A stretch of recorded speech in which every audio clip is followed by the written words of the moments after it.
Adajọ ní kí wọ́n yẹgi fún Wolii Phillip àti Owolabi tí wọ́n pa akẹ́kọ̀ọ́ Lasu lọ́jọ́sí.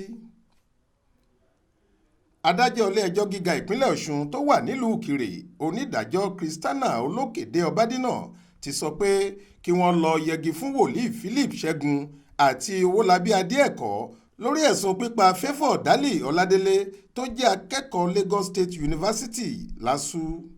Yàtọ̀ sí Phillip ẹni ọdún 42 àti Owolabi ẹni ọdún 23, adájọ́ tún ju ìyá tó bí Owolabi, arábìnrin Bọ́lá Adéẹ̀kọ́, sẹ́wọ̀n ọdún 2 lórí ẹ̀sùn pé ó jẹ ẹran ara èèyàn. Tẹ́ ò bá gbàgbé, ọjọ́ 8 oṣù kejìlá ọdún 2019 nìròyìn náà gbalẹ̀ pé ọ̀rẹ́kùnrin Favour ìyẹn Owolabi fi ọgbọ́n tàn án látòrí fóònù lọ sọ́dọ̀ ẹni tó pè ní ẹ̀gbọ́n rẹ̀ Wolii Phillip nílùú Ìkòyí Ilé nípínlẹ̀ Ọ̀ṣun. Kí Favour tó débẹ̀, Owolabi àti ìyá rẹ̀ ti wà ní ṣọ́ọ̀ṣì Cherubim and Seraphim Solution Center Ìkòyí Ilé tó jẹ́ ti Wolii Phillip níbi tí wọ́n ti ń gbèrò láti ṣe oògùn owó.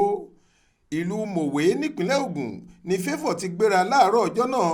Bó ṣe débẹ̀ ni Owolabi mú lọ sínú ṣọ́ọ̀ṣì Wolii yìí níbi tí wọ́n ti pa á. Wọ́n kùn ún wẹ́lẹ́wẹ́lẹ́, wọ́n sì yọ ọkàn ìyẹn heart rẹ̀. Ọkàn yìí ni Wolii sè tó fún ìyá Owolabi jẹ láti lè lówó kíákíá. Bẹ́ẹ̀ ni wọ́n sun àwọn ẹ̀yà ara rẹ̀ míì láti fi ṣe ọṣẹ ìṣègùn fún obìnrin yìí. Nígbà táwọn ọlọ́pàá ìpínlẹ̀ Ògùn bẹ̀rẹ̀ ìwádìí lórí ìrìn àjò Favour lẹ́yìn tí àwọn òbí rẹ̀ ti fi tó wọn létí pé àwọn ò rí ọmọ náà nílé ni àṣírí tú tí ọwọ́ sì tẹ Wolii Phillip àti Owolabi.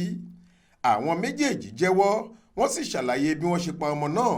Nígbà tí àwọn ọlọ́pàá ìpínlẹ̀ Ògùn fà wọ́n lé àwọn ọlọ́pàá ìpínlẹ̀ Ọ̀ṣun lọ́wọ́ ni kọmíṣánná ọlọ́pàá Ọ̀ṣun nígbà náà ṣáájú àwọn ọmọọṣẹ́ rẹ̀ lọ́jọ́ 4 oṣù kìíní ọdún 2020 láti lọ hú kòròfo òkú Favour níbi tí wọ́n sin ín sí.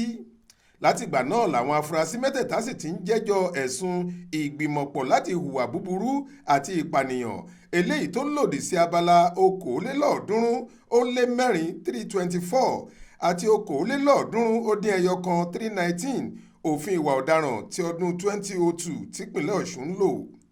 Akọ̀wé àgbà fún iléeṣẹ́ ètò ìdájọ́ lọ́ṣun, Bàrísítà Adékẹ́mi Bello pẹ̀lú Bàrísítà Ajíbọ́lá Àlàdé àti àwọn agbẹjọ́rò míì ni wọ́n ṣojú fún ìjọba lórí ẹjọ́ náà. Lásìkò ìgbẹ́jọ́, àwọn olùpẹ̀jọ́ pé ẹlẹ́rìí 9 nínú èyí tí ọlọ́pàá kan wà, bẹ́ẹ̀ ni wọ́n kó onírúurú ẹ̀rí sílẹ̀ ní kóòtù. Agbẹjọ́rò fún àwọn olùjẹ́jọ́, Adésínà Ọláníyan, rọ kóòtù láti ṣèdájọ́ àwọn èèyàn náà pẹ̀lú àánú. Ṣùgbọ́n nínú ìdájọ́ rẹ̀, onídàájọ́ Ọbádínà sọ pé gbogbo ẹ̀rí tó wà níwájú ilé-ẹjọ́ ló fìdí rẹ̀ múlẹ̀ pé àwọn olùjẹ́jọ́ jẹ̀bi ẹ̀sùn tí wọ́n fi kàn wọ́n àti pé ẹni bá ti pààyàn kí wọ́n pa òun náà lófin wí.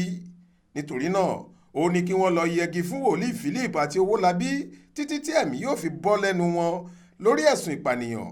Bẹ́ẹ̀ ni kí wọ́n lo ọdún 14 lẹ́wọ̀n lórí ẹ̀sùn ìgbìmọ̀pọ̀ láti hùwà búburú. Florence Babaṣọlá ló ṣàkójọ ìròyìn yìí fún iléeṣẹ́ tẹlifíṣàn Aláròye online. Faith Adébọlá ló kà á sétí ìgbọ́ yín.